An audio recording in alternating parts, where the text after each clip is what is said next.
नमस्कार विद्यार्थी मित्रांनो, इयत्ता 10वी गणित भाग 2 पहिला चॅप्टर समरूपता या चॅप्टरचा सराव संच 1.2 आपण आज चालू करणार आहोत।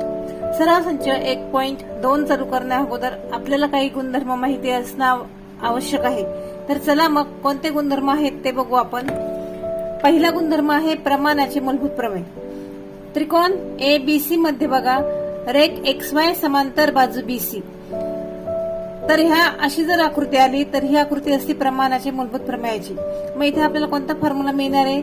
AX भागिला XB, AX भागिला XB, AY भागिला YC, AY भागिला YC। हा झाला आपला पहिला गुणधर्म। आता बघूया दुसरा गुणधर्म, त्रिकोणाच्या कोनदुभाजकाचे प्रमेय। त्रिकोण PQR मध्ये रेख QS हा झाला त्रिकोण PQR चा कोन दुभाजक। आता ह्या दुभाजकामुळे ह्या कोनाचे किती भाग झाले? 2, आणि बाजू PR चे किती भाग झाले? तर 2 भाग झाले। ह्या ठिकाणी आपल्याला एक फॉर्म्युला मिळतो, कोणता? तर बघा, इथून सुरुवात करायची, PS भागिला SR, परत मागे जायचं PQ भागिला QR। म्हणजे अशा टाईपची कुठलीही आकृती जर तुम्हाला आली तर सुरुवात इथून करायची, PS भागिला SR आणि PQ भागिला QR। आता वळूया तिसऱ्या गुणधर्माकडे। तिसरा गुणधर्म आहे 3 समांतर रेषा व त्यांच्या छेदिका यांचा गुणधर्म। 3 समांतर रेषा बघा, रेषा ABC ह्या कशा आहेत? एकमेकींना समांतर रेषा आहेत। मग ह्या ठिकाणी आपल्याला एक सूत्र मिळतं, काय? LM भागिला MN आणि XY भागिला YZ। तर हे असे 3 गुणधर्म आहेत आणि याचा 3 गुणधर्मावरती आपल्याला सराव संच 1.2 आधारित आहे। तर आता बघू आपण सराव संच 1.2। पहिला प्रश्न, पुढे काही त्रिकोण आणि रेषाखंडाच्या लांबी दिल्या आहेत, त्यावरून कोणत्या आकृतीत किरण PM हा कोन QPR चा दुभाजक आहे ते ओळखा। त्रिकोण QPR, त्रिकोण QPR बघा, आता आपल्याला काय बघायचं आहे? तर तो कोन PM हा QPR चा दुभाजक आहे का? आता या ठिकाणी आपल्याला काय फॉर्म्युला तयार होणार आहे बघा, QM भागिला MR, QM भागिला MR किती झाले? QM किती दिली आपल्याला? 3.5 आणि MR किती दिलेली? 1.5। आता 3.5 आणि 1.5 बरोबर काय झाले?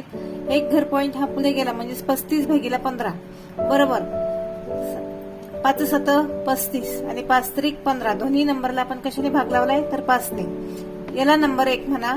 त्यानंतर QP भागिला PR, QP भागिला PR। आता QP किती दिली आहे आपल्याला? 7 आणि PR किती दिली आहे? 3। आता नंबर 1 व नंबर 2 हे जे आपलं उत्तर आलं आहे सारखं आलं आहे। मग यावरून विधान 1 व 2 वरून QM भागिला MR बरोबर QP भागिला PR, म्हणजेच काय? 1 आणि 2 चं गुणोत्तर जे आहे हे कसं आलेलं आहे? सारखं आलं आहे। म्हणून कोन दुभाजकाच्या प्रमेयानुसार किरण PM हा कोन QPR चा दुभाजक आहे। आता बघू आपण दुसरा प्रश्न। आता वळूया दुसऱ्या प्रश्नाकडे। आता त्रिकोण PQR मध्ये बघा, RM भागिला MQ, RM भागिला MQ। आता RM किती दिले आहे आपल्याला? 6 आणि MQ किती दिले आहे? 8। आता दोन्ही नंबर कोणत्या टेबल मध्ये येतात? तर 3, बेत्रिक 6 आणि बेचौक 8। याला नंबर 1 द्या। त्यानंतर चला इथं परत मागे, RP भागिला PQ, RP भागिला PQ। आता RP किती आहे? तर 7 आणि PQ किती आहे? तर 10। म्हणजेच दुसरं गुणोत्तर काय आलं आपलं? 7/10। म्हणजेच पहिला आणि दुसरं गुणोत्तर जे आहे ते आपलं कसं आलं आहे? तर वेगवेगळं आलेलं आहे। म्हणून विधान 1 व 2 वरून RM भागिला MQ is not equal to RP भागिला PQ, म्हणजे दोन्ही विधान आपले सारखे आहेत का? तर नाही। म्हणून किरण PM हा कोन QPR चा दुभाजक नाही।